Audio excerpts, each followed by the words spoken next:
Hi, everyone, and welcome to the Nurturing Astrology podcast. I'm Dominique Jaramillo, your astrologer and host. I believe astrology can fast track personal growth, improve lives, and empower parents, and also save relationships, families, and marriages. So, on the Nurturing Astrology podcast, I will offer practical guidance for applying astrology to all of these important areas of life. I'll offer insight from my own work, studies, and life experiences, as well as interview experts to bring you stellar wisdom from other professionals to inspire you on your journey. I'm so glad you're here, and I can't wait to get started. So sit back, relax, and enjoy the show. Hi, everyone, and welcome back to the Nurturing Astrology podcast. I'm Dominique, your astrologer and host. Today, I'm kicking off a new series. This one is called Cosmic Wisdom and Weather Forecasts, because I want to also have the opportunity to share with you some thoughts and insights and practical tips and strategies for the transits that we're in at the moment, or larger transits that we are going through over time.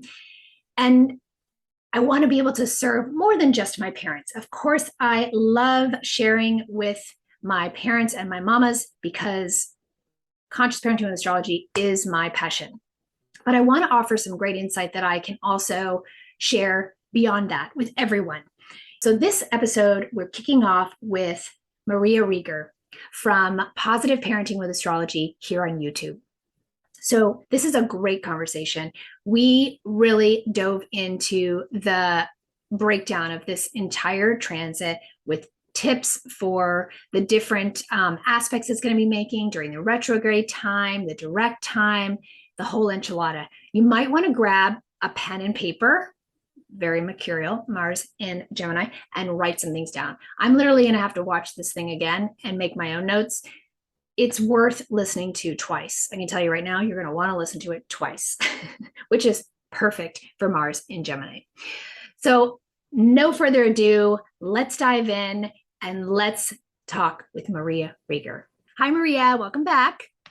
Hi, Dominique. Thanks so much for having me. Always enjoy talking to you. Oh, we always have a blast. We've done lots of great talks. There's a lot of fun things we've done. You are my go-to for Gemini season or Mercury retrogrades because you are a Gemini, right? And yes, Gemini, for better or worse, yes. It's all good. It's all good. And so I was like, let's dive into this long endeavor we're going to have, this journey with Mars in Gemini with my Gemini girl to, give the rundown and some real helpful tools and insights for this long endeavor. Because as we were talking before, there's a lot of really good stuff here, I think, ultimately. And people start freaking out when people are talking about a big transit, a long transit, a retrograde, right? So we're going to break it down for you and give you all the do's and don'ts, ins and outs, and how you can really make the most of this time. And let's dive in. Let's talk about, I'll break it down first. Here's some dates. Mark your calendars. So Mars is already in Gemini. It moved in August 20th. It's going to retrograde October 30th through January 12th of 2023. And then it's going to go direct then through March 25th of 2023. So yeah, good times, but it is going to be good times. We're going to show you how it can be good times and not bad times. Yes, that's right. All right, so we'll break it down. Let's break down Mars in Gemini first. So Mars, cardinal fire, right? The force, the life force energy, action, aggression, assertion, anger, but also that warrior spirit, that pioneering spirit, that impulsive playfulness, reactive energy. But then Gemini is mutable air. So that's our thought processes, our thinking, the ability to multitask, be curious, also very social, easily distracted, and in multiple directions at once, scattered energy. So these are things to be aware of just in general about this energy together. You've got fire and air, cardinal and mutable. So tell me your thoughts on these two energies together first. So this is going to be an interesting transit.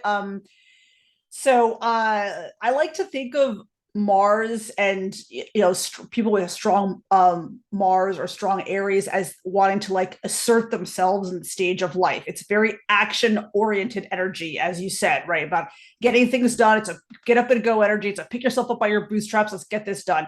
Sometimes without thinking too much, just acting, right? Yeah. But Gemini, because of the nature of air, so air covers a lot of breadth of subjects, but not very deep.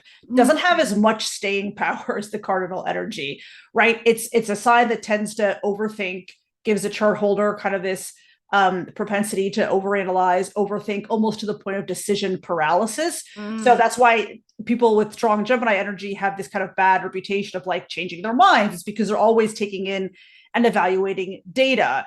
So yeah, it's Mars is not super comfortable in an air sign for those reasons. The nature of air is to be more indecisive, and Mars needs decision, needs action, right? So in that sense, it's not super comfortable.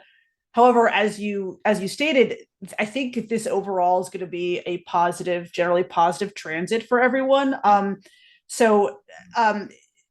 Gemini's gives kind of a more lighthearted, optimistic energy. Yeah. And this transit is going to create a ton of energy in the individuals, right? So you're going to feel restless. You're going to feel like that you want to act, this urgency to take action.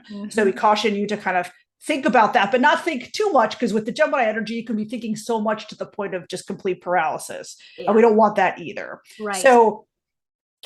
So this is a good time to kind of get your actions off, or get your projects, take your projects off, start them off, get them off the ground, initiate things. Yeah. Okay. Because the Gemini energy is going to give a detached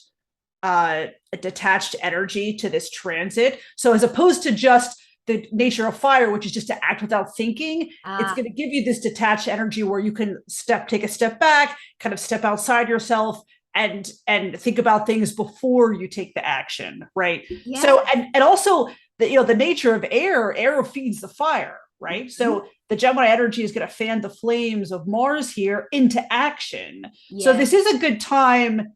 This is a good time for productive action. And we're going to talk about some more, productive transits in a few minutes. Yeah, because Aries and Gemini are in sextile by nature. Correct. Right? So that is a great aspect for moving things, opportunity to actually be productive. Right. And they're complementary energies, like we said, right? Air feeds the fire. So right. And Mars is about the ego, the individual, how we express our individuality, right? It's a personal planet. It has a lot to do with how we assert ourselves, how we go after our goals and things like that. And Gemini is a freedom-loving sign. So those aspects are very complementary. So there's a lot of, there's a lot of potential for really productive things and productive projects and productive thoughts, having productive thoughts and planning too during this transit. Oh my gosh. Yeah. I've already felt that just in the last week. I don't know about you, but I feel for sure. I've like, it was like, it took off. I got fire, like boom. And all of a sudden I've been going. And like you said, a lot of little things like ticking off the list already just this week. It's been really productive, but I do sense what you're saying in terms of like, okay, there can be that overload really easily and ending up by the end of the day or even mid-afternoon going, oh my gosh, I'm spinning. Like literally feel like I'm dizzy or have vertigo. Right. There's a lot of mental restlessness here. Yeah, and and you just said a really good like tip for people. If you're just feeling completely overwhelmed, but you have this urge to act, you can, make a list of like things that can be done very quickly, tick them off, and you will almost instantly feel better. Like I'm getting things done. I'm being productive. And then you can tackle more kind of long-term or projects and activities and tasks that may take longer to do. But if you're going to feel better if you can check off all these things that are easily accomplished. I was just writing do them a list and you'll this feel better. morning of to-dos, right? And I like a list of things I want to do today. They're like do little things. And then I had a second page where I started to write things that I knew were going to take me a little bit more time or a little more research. And I automatically felt a little bit different and like a little more daunting, like, oh man, that's going to be a lot more time. Right. And so I was like, oh yeah, I'm going to focus on these little things. And we're in Virgo season. So it's perfect to utilize that energy to focus on those detailed tick, tick, ticks, get those off. Yep. And if it feels when you put it on the list like, oh, much bigger, okay, let's wait, or break that down into a few little things that can be done to, like you say, get that off the ground or get that moving just a little bit forward. Right. Right, exactly. This is actually a really good time to do organization at home and declutter because we're in Virgo season. So yeah, absolutely. And like, Make if you could space. just like, and if that's too overwhelming, because decluttering for me is always overwhelming in the house, like just take like one room or even one table and be like, I'm going to declutter this table today. And you will, you'll feel better. Oh yeah, absolutely. I do. I have Virgo rules my fourth house, and so Right. I always feel better when my house Oh is yeah. clean, or I can pick up, like Yeah. you say, one little area can make me feel so much better. Right. And Yes. to your point, like there is power in writing things down because now it's like there's one less thing or two less things I have to remember. I feel better that I won't forget this. I may not get to it today, but I won't forget it. And because Gemini deals so much with written language and communication, this is actually a really good time to make those, like you said, those to-do lists, right? Yeah. And I do them like every morning and every night. Like every night, like what am I gonna do? What do I have planned for tomorrow? This, and this, and I'll write it down. And I'll be like, Yeah. now I can go to sleep. Yeah. And that'll help you be able to rest and know that it's out of your brain too, right? Right, exactly. Yeah, and it makes more room in your brain for other things because it is impossible to carry all this stuff around in your head all the time. It is. I think that's a great to do. So if you're not someone who's like usually good at writing lists, you might actually feel more motivated to do that now and find it more helpful. Because a lot of times, you can just have it in your mind and go through your day and take care of everything and not want to write it down. But maybe this is a time where you feel an impetus or a motivation to go, you know what, that is going to be helpful. Let me try that and see how I feel about actually ticking it off. Right. So I think that there are great ways to nurture the nature of this energy in a positive way, even though there can be moments of frustration or irritability or overwhelm. Those, being aware of those things is key. And then you can go, Exactly. okay, I understand why I feel this way. I understand the energies right now. So let me breathe. Exactly. Gemini, let me ground. And I literally have, I'll share a little thing. So I literally have this huge rock on my desk. It's a stone. And sometimes I will literally lay it in my lap when I'm sitting here working, or I'll hold it in my hand because I don't have a ton of air in my chart. I mean, a ton of earth. And so I'm wanting to like ground myself, right, hold myself down. So I'll literally use it like almost like an anchor sometimes and set it in my lap or hold on to it to remind me, stay here, stay present, breathe, take your time, slow down. Because I talk a mile a minute sometimes too. This is going to put me on like overdrive, as you can probably tell. Same. I have to force myself to speak more slowly. Like I have to force myself. I do too. I have so many people tell me you speak so same. So we'll breathe, we'll slow down, we'll try and practice what we preach. And yeah, so there's a lot of great stuff we've talked about here in terms of the positives too, right? Did you go through that list that you were talking about? We definitely want to align our body and mind. Yes. Moving promotes clarity, thinking before we speak, really, having that impetus to slow down, be wary of burnout. Right. All those, sorry, go ahead, Dominique. No, that's okay. Just keeping your word, right? And being mindful of what you're saying. And I was listening to Anne Ortley the other day, and she said, be prepared for people saying one thing and doing another, or plan twice, and the duality of things. You may be doing things more than once. It's almost like, and we'll get into this, the whole energy of Mars and Gemini can feel like a retrograde because of the duality of Gemini. And like you're going back and forth, or in this direction and then that direction. We're all juggling all the things. And so we can feel that we're not getting much done. But what we're saying is this can be an actual really great time to act and get things done. A lot of little things and feeling really accomplished at the end of it. So let's dive into some of the transits. You had shared some of the great transits from a big picture, and then we'll go into the actual Mars retrograde itself and that period. Sure. And like you mentioned, any grounding activities are fantastic to do during this trance. Like you already mentioned, some journaling, meditation, walks outside. That's how I ground myself, like Yes. solo walks, just to clear your head. And you can even have kids and older kids do these things, right? Mm-hmm. The Oh God, journaling, the yeah. meditation, but also the walks. And the parents can definitely expect some, like you said, Dominique, irritability, Yep. impulsivity from the kids changing their minds. This is normal during this transit. It's something to weather. It's temporary, right? But we'll see all that stuff. That's so important to remember that it's temporary. Right, Yeah. exactly. But Yeah. yes, as you said, we are coming out of a lot of kind of heavy transits, and a lot of interesting transits are going to happen during this 7th month period in Mars and Gemini. Obviously, it's because it's so long, it's going to make many transits, but many of them are going to be very positive. It is important to note we're like just coming out of this Uranus Mars North Node conjunction, this once in a lifetime conjunction. Mm. So even though this Mars and Gemini transit is not, necessarily always going to be comfortable, like the universe always provides you the transits and the energy you need in the moment you need them. So we're coming out of this Uranus Mars North Node conjunction, right? Now, whatever came out of that for you, it's kind of like this transit is kind of giving you some space and detachment to think about things and analyze, and also to take action. Like you do have permission to take action during this Mars and Gemini transit. We're not saying this is not a good time to act. If the Right. universe is pushing you, compelling you to act, take the action, make the decision. You have permission to do that, right? Yes. Whatever you feel called to do. Right. And so Uranus just started its retrograde around the 24th, so just a couple days ago. So that's going to, turn all that energy internally, obviously. So we're going to be pondering a lot of things, and Aquarian related themes, like themes of rebellion and revolution and radical change. So you may be thinking a lot about that during this time, right? And risk and trying new things, getting outside of that fixed box. Like I was saying, like I'm trying lots of different things and seeing what feels good, what people respond to, what my audience might like, my groups might like. And that's a big part of Aquarian energy or fixed energy being sort of rattled during this time, with that Uranus squaring the fixed signs.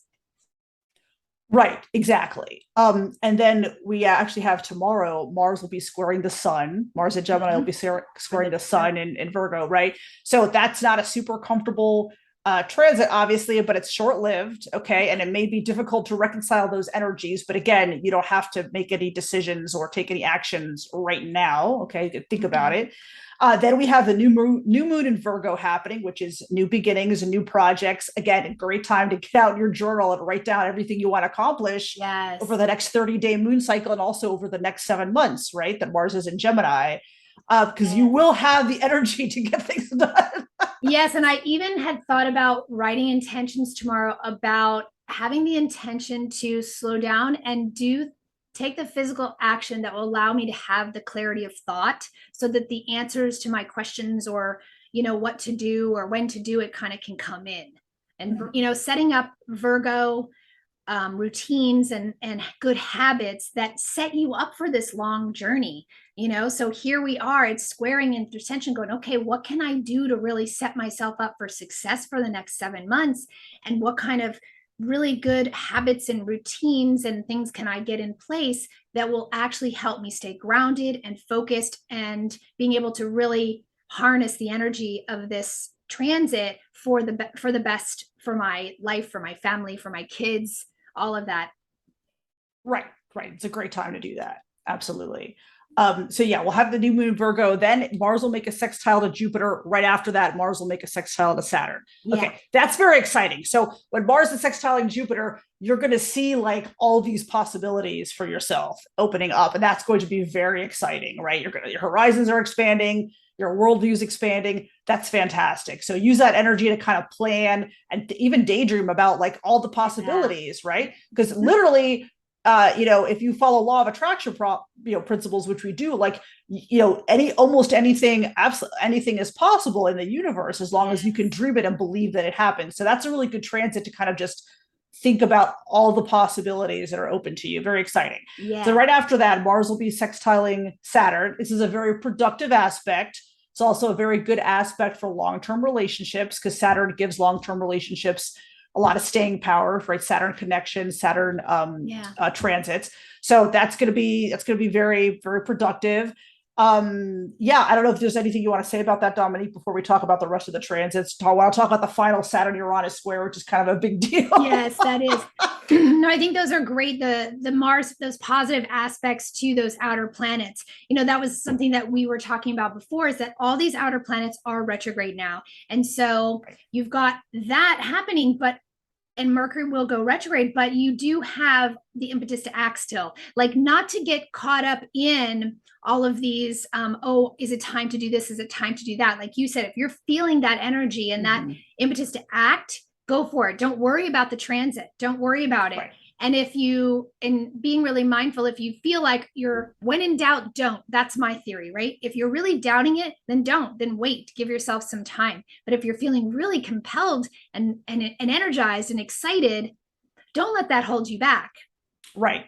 Absolutely. Because I think what you were going to go into next, and I think is the bigger point, is that we've been doing a lot of work over the last couple years or more with some major energies. So talk to the final Saturn Uranus square and the Pluto stationing and stuff.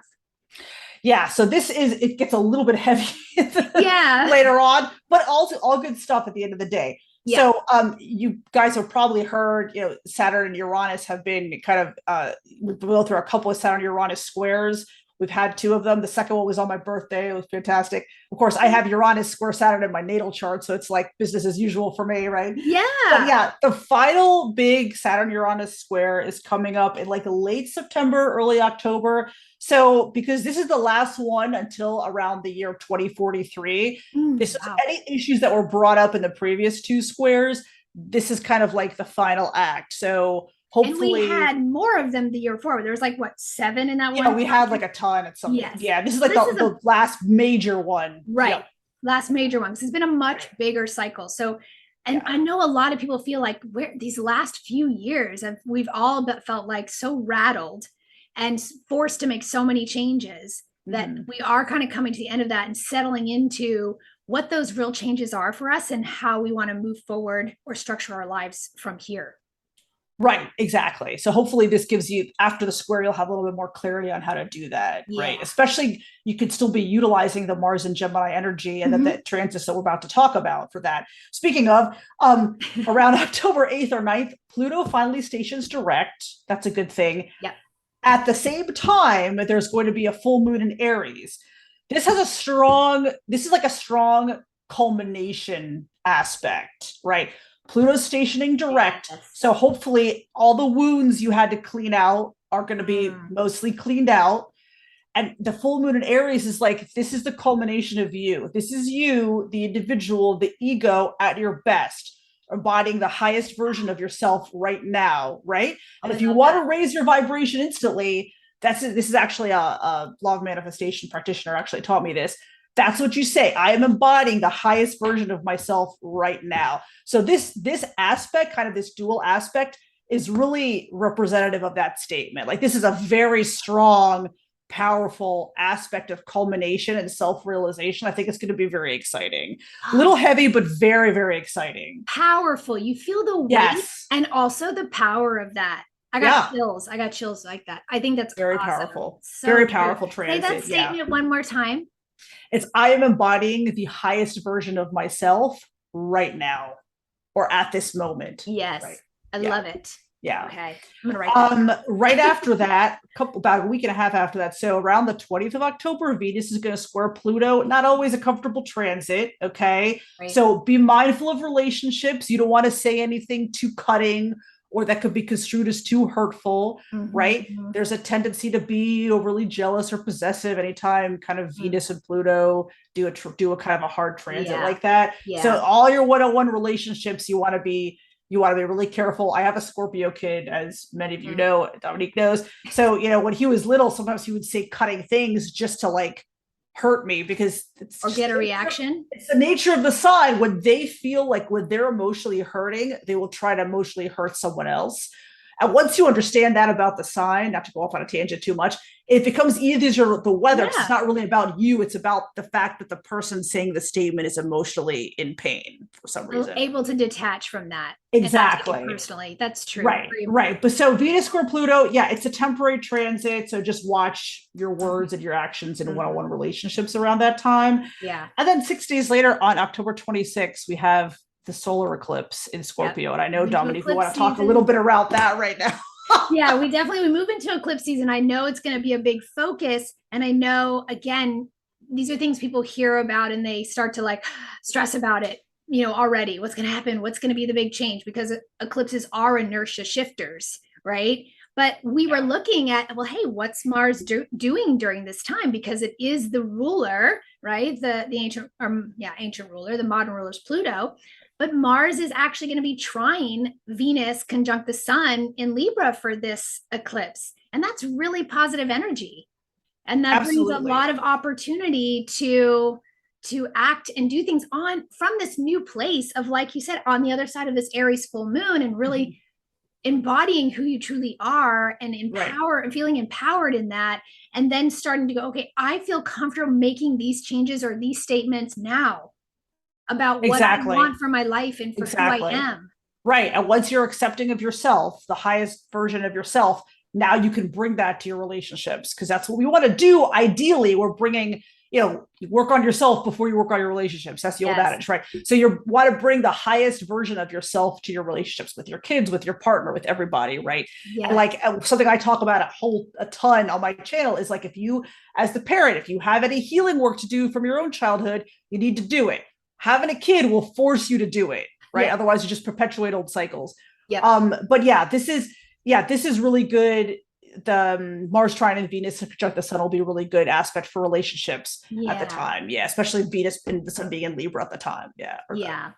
And so the final aspect I think we'll mention, and we'll go into the retrograde, is Mars square Neptune, which will happen 3 times.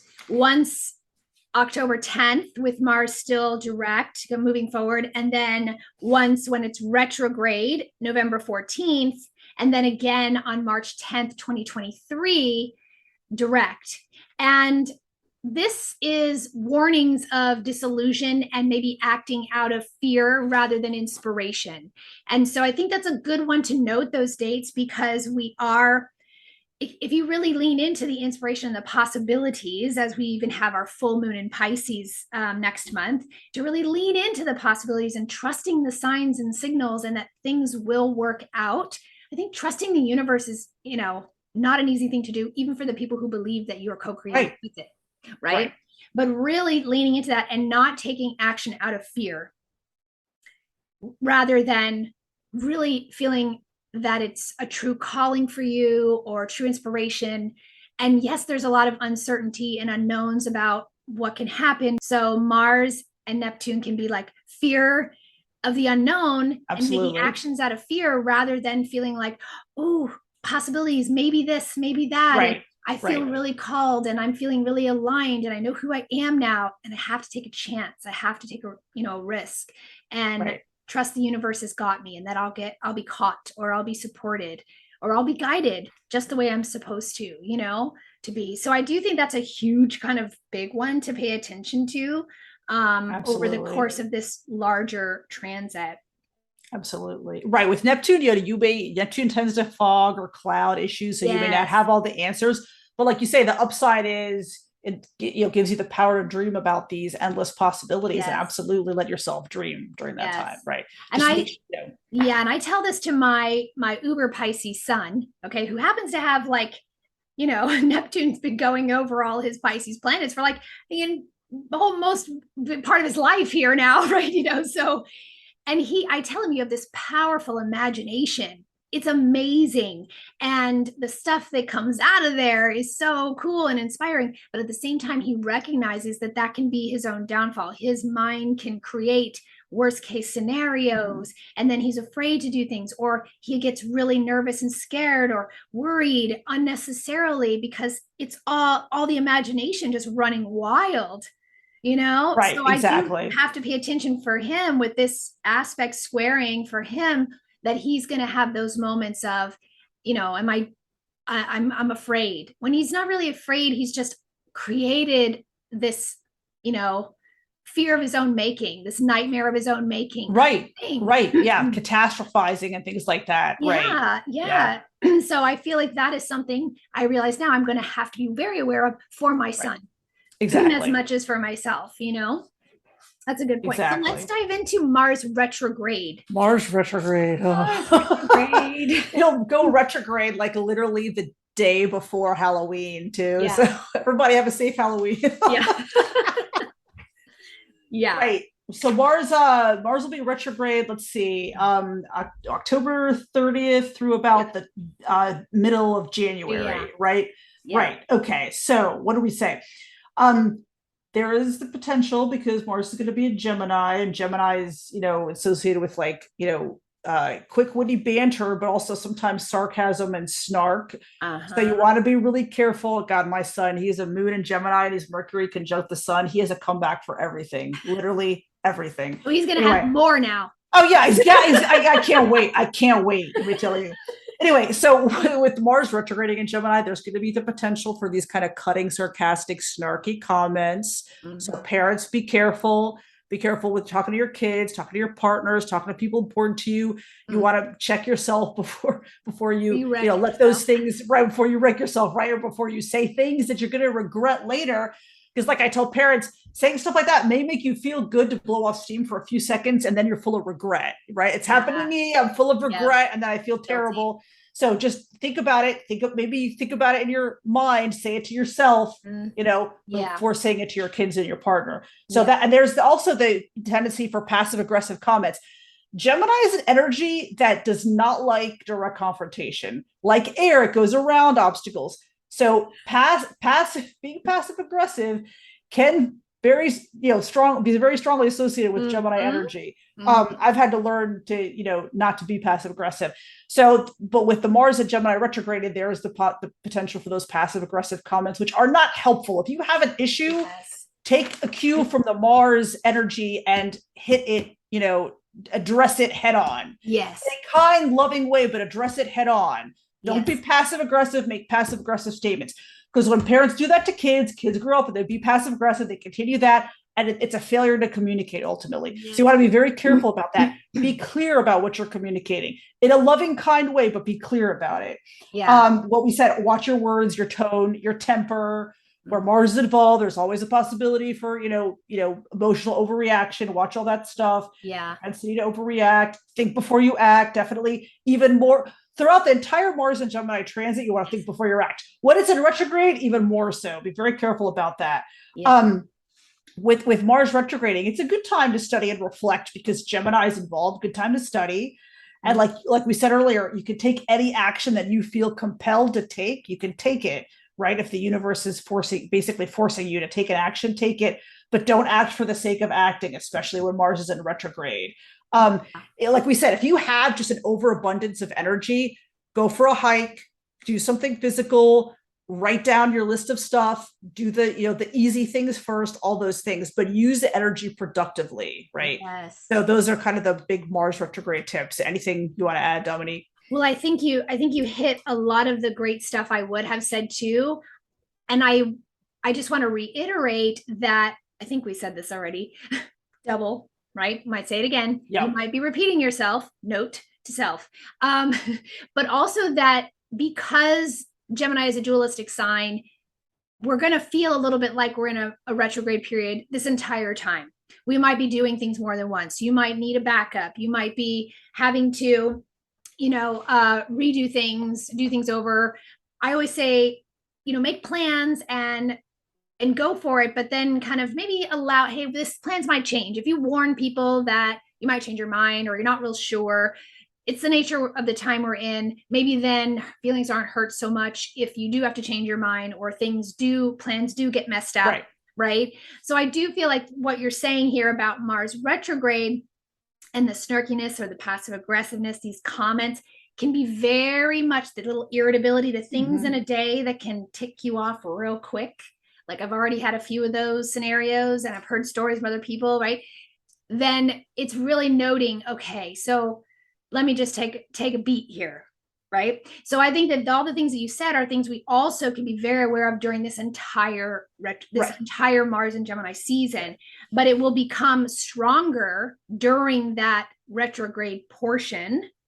And so it's even more important to then dial it back and have that extra awareness to go, okay, we're in retrograde. So I may have less of an ability to hold my tongue actually, or maybe it will help me hold my tongue if during the direct portions, I'm just flying off the handle.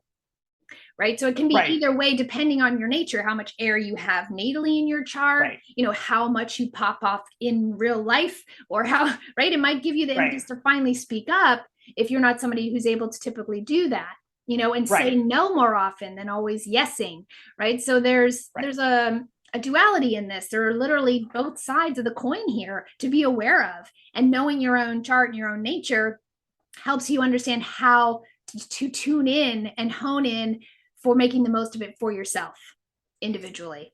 Exactly. Yeah. So, and to the point you were talking about earlier about taking action, should we act or should we not act? Like, you could always revise things later. If you feel compelled to act or compelled to begin a project, you could always revise things a little later. You definitely want to think twice about making any like decisions that are going to have a long-term impact, especially during Mars retrograde.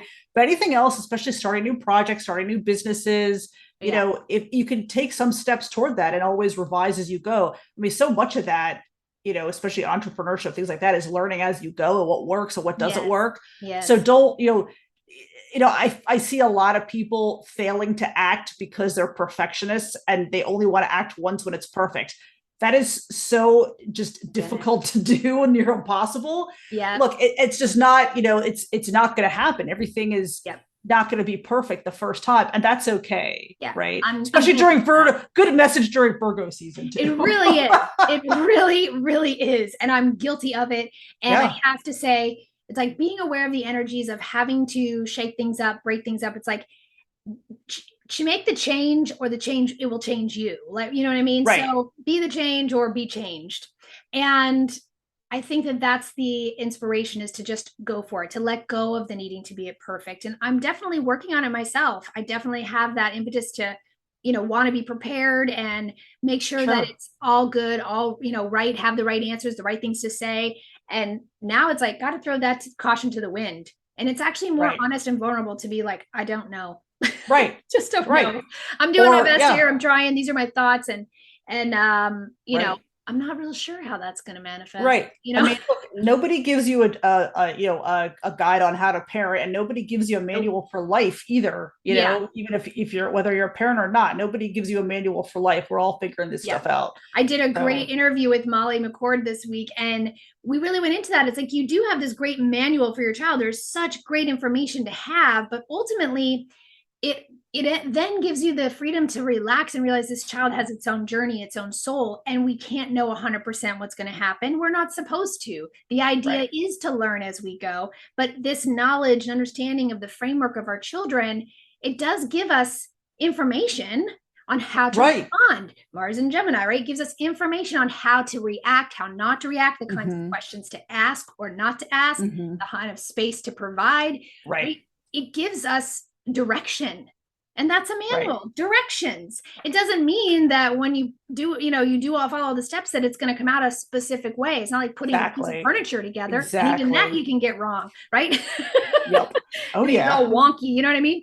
So, but I do think that that's the liberation portion of astrology. It can liberate you. The power can liberate you, as opposed to, and it can confine you. And people try to, what do you call it? Like self-fulfilling prophecies, right? Absolutely. So that's the awareness now too, is the information coming in can inform our actions, as opposed to us acting based on the, what someone's telling us, or it doesn't feel right, or, you know what I mean? Not everybody has your best interest at heart, right? At the end of the day, I mean, and not, not everyone,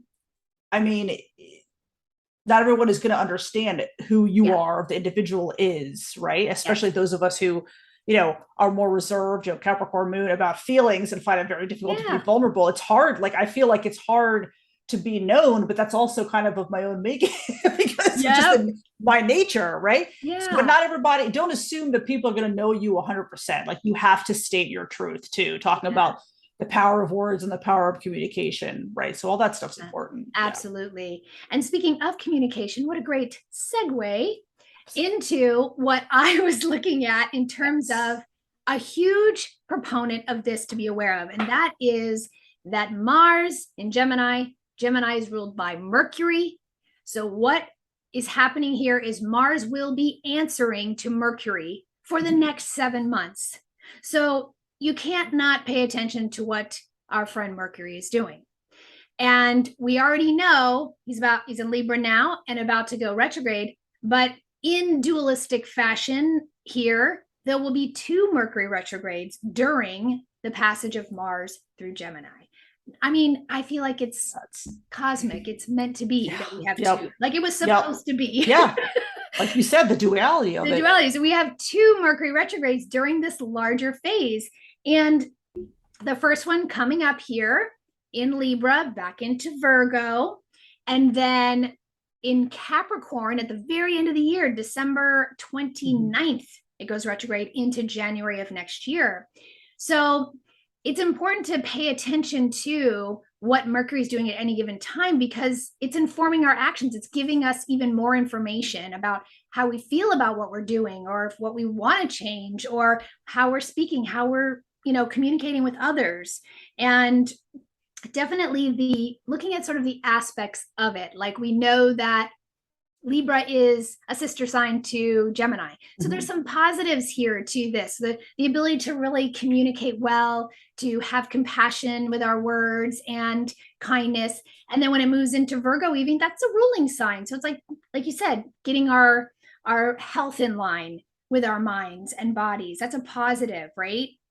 And then even in Capricorn, you're thinking, oh, well, that may be a little bit harder, but Capricorn's exalted, right? When Mars is in Capricorn, it's exalted, right? But it's still have to watch our actions, but we'll be maybe a little bit more slow down and precise and strategic about them. And like you said before, not acting for the sake of acting, but really with an intention and with a purpose. And that will be something that can be revisited is why am I doing this? Is this important to me? Why am I saying this or why am I behaving this way in a relationship or with somebody or what are the consequences of my actions? Of my actions. What have I witnessed and realized that's happened in my life based on how I've acted, based on the things I've said and the responses I've gotten from other people or in relationship to our children or our partners, right? And so this is all information that's going to be informing us even more. And so in between that, at the end of October, Mercury will go into Scorpio just as Mars goes retrograde, right? Through November. And that's a sesqui-square to that energy. So it's kind of like a minor aspect that can be a little bit irritating and frustrating. So it's an emotional, right? When you're dealing with Scorpio. So you've got a lot more emotion and maybe saying some snarky things. This might be when your sun kind of starts popping up a little extra, right? Yep. And you go, okay, I understand where you're at. I need to work extra hard at not taking that personally.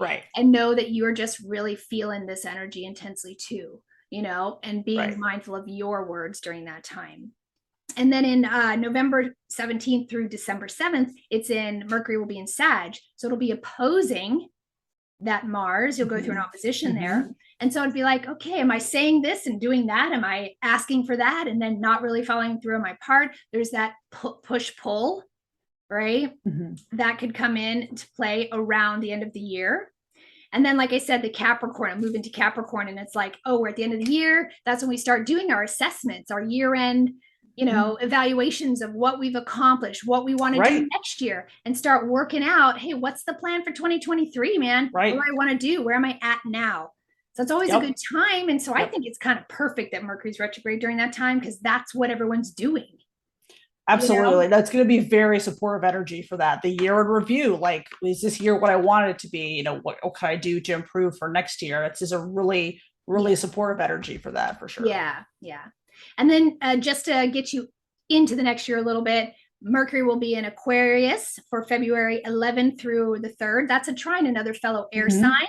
So here we go. Okay, February, like let's go. What are we going to get doing here? It's the new year. It's January's over. I know what I want to do. Let's go do it, right? And all these new ideas we're going to put into action now that we've been thinking about the last 6 months or working on the last 6 months, and start fine tuning those things. And then when Mercury moves into Pisces, that's again a square March 2nd through the 18th. So we're like, okay, wait a minute, I'm tired now. Have I really paced myself correctly over this 7 months? Or am I exhausted? Am I overwhelmed? Am I flat out? Like, do I need some downtime? You know what I mean? Or is it really deep dive more into the imaginative work or the creative projects and really just losing ourselves in all that joy of what we're creating that's been in our heads for so long that we're now taking action on? So again, could be one or the other. And then finally, Mars will be heading out of Gemini and into Cancer March 25th, and Mercury will be in Aries, Mars's sign, from March 18th to April 3rd. So it ends kind of on a high note, right?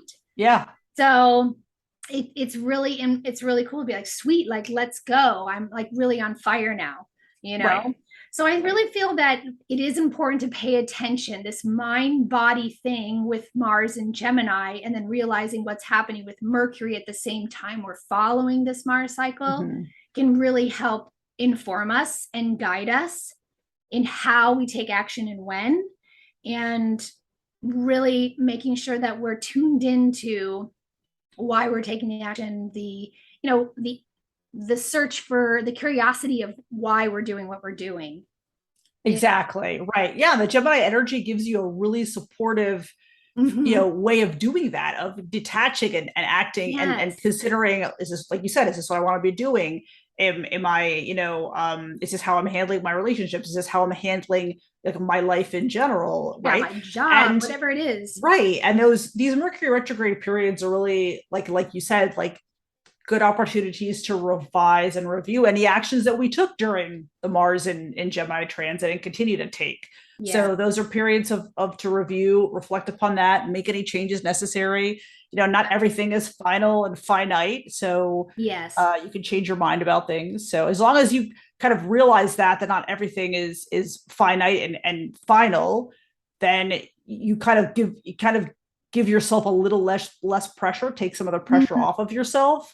Right. So just remember that. And the Mercury retrograde transits are temporary, right? So things won't always be haywire. Yes, exactly. That's why, hey, we're talking about making that backup, having that second option, that second, buy two of things just in case. You can always return one. You know what I mean? Like you said, you may have to do things twice.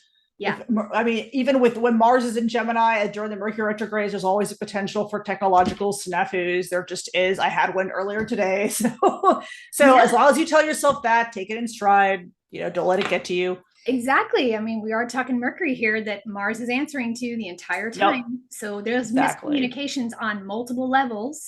Exactly. Car issues, our transportation issues, air travel. We're over the holidays. it's gonna be, we're definitely dealing with challenges in all of these areas over the next 7 months. And so it's important because we can get really ticked off really easy. And like you said, say things we don't mean. And so it's important to be really positive. And I think on that note, you had mentioned earlier that the law of attraction and I always tell my son, like, positive attitude goes a long way and can make all the difference. And when I see him, watch him going down a spiral, I'm like, you're kind of spiraling, like, let's take a positive attitude. And I have a great story that I will share. I've been talking to Joseph about, that's my son's name, to, the power of this positive attitude and that we attract what we put out. And what you were saying earlier, if you focus on that negative, that's what you're going to attract. Yes. And perfect for Virgo season, we have been given the, it's a possibility because we'll see how it works out, but we've been given a dog. Oh, wow. Yeah. And it's an 18-month-old lab. And my first reaction was, oh, hell no.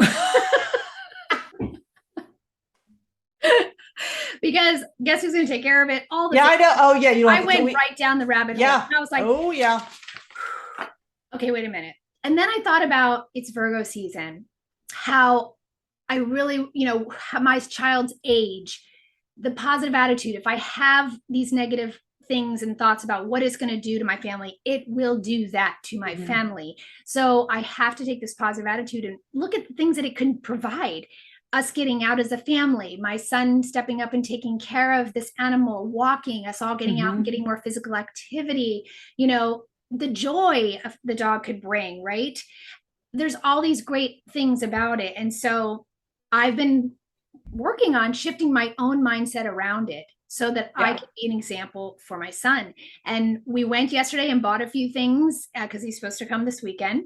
And it's National Dog Day. How fun is this? Oh my God. I didn't even know. And hopefully our dog, actually, they get along. But I bought these few things and I'm like really positive. I'm thinking about all this good stuff and imagining all the wonderful things it can do for our family and what, being positive. My son said, so how are you feeling about it, right now? And I said, well, I'm going to practice what I preach to you, Joseph. I'm going to do what I always tell you to do, which is I'm going to manifest through positive mindset and energy all the great things that this little guy could bring to our family. Right. And not focus on the negatives or my worries or concerns. Right. And show you like the power of this, right? I'm already in a better mood. I'm already a little bit excited, so it changes the energy, the dynamic, and the hopes of it actually working out are tenfold, right? And he goes, well, what happens if it doesn't work out? And we bought these things or whatever. I said, well, then that'll just be for our next animal, right? We'll just save those. And it is what it is. But still, you have to make the effort to have that positive approach, or you're just going to attract all the things you don't want. That's right. If you just think that things always work out for the best, they always work out for the best. Like if you truly believe that, but if you catastrophize, then catastrophes are going to happen because, like you say, you are attracting. That's the vibration you're on. That's the energy you're attracting. Like attracts like. That's the saying, right? So, and that's exactly what I've done. I've been this person who's always believed that things ultimately work out the way they should. But I've also been the one who ends up taking care of every animal that we have. Oh, I understand that. We have 2 dogs. And I have told my son he's been lobbying for a cat. I said, under no circumstances are we getting a cat. I said, any cats you guys bring home will be returned. Sorry to say, I am not taking care of another pet. Yep. And so that's where boundaries, Virgo Pisces axis here, time for boundaries. And so I have used this opportunity to have a positive attitude, but also set the example for my son that I have laid down and my husband. I have laid down these new boundaries. I am not in a position to take on the responsibility of anything else. And so I will be the last one in line to take care of this dog. And this will be the temporary period of, hey, let's see how it goes. I'll be positive about it. Have a positive mindset. And if it doesn't work, the minute you two are not holding up your end of the bargain, we find him another home. Right. And we have to agree on that. Right. And we agreed on that. And so we'll see what happens. But that's me also creating a healthy boundary. Right. And saying, okay, like I love taking care of my family, but I do way too much than I probably need to, and you're getting older. It's time to step up and take care of yourself. This is a great opportunity for you and for my family. So I am trying to stay positive and attract all the best. Exactly. Right. And be a good example for my child. Right. So, and it's perfect for Virgo season that we're talking about animals and pets. Oh yeah. Oh yeah. And as soon as I was like, oh my God, we're going into Virgo season. Of course we're going to get this animal. Of course we're going to get this dog. And it's going to teach us all the lessons that we all need to learn right now. Right. Whether it stays or goes. Right. Exactly. Right. Right. And trust the process that whatever happens will be for the best. Yeah. Right. So and I think that's a great overall theme of the Mars and Gemini period, which will be a long one, Yeah. Right. But and so do you have any final thoughts about really, really key things that parents should stay honed in on over the next 7 months, and for the parents and for your parents, on your channel to be watching as well? I know there's a lot. Yeah, there's so much. I would say that the Mars and Gemini transit is a really good time to do projects together with your kids, whether it's business projects, I see a lot of parents, moms especially, it's hard to let go of as the kids get older. They continue to do things for the kids. Mhm. And that's important to spend time together. It's important to maintain the strong attachment. Absolutely. Yeah. But you don't want to handicap your kids either. Yeah. So I would say use this transit. If you have, we're all going to have this abundance of energy, right? Use the transit to do things together where you are teaching your kids stuff, whether it could be anything from running a business to cooking to whatever you guys like to do. Yeah. And the activity bonds you together, right? Parent and child.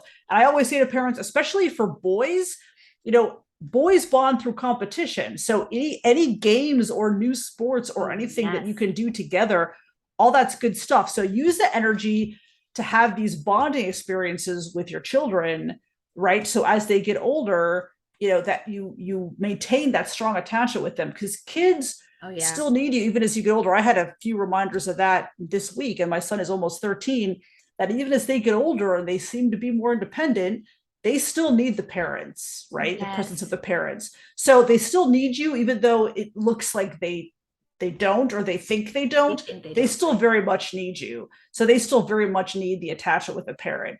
So any activities you guys can do together, including new projects, those are all great ways to bond. So this is I think this transit really supports those activities. Oh yeah, for sure.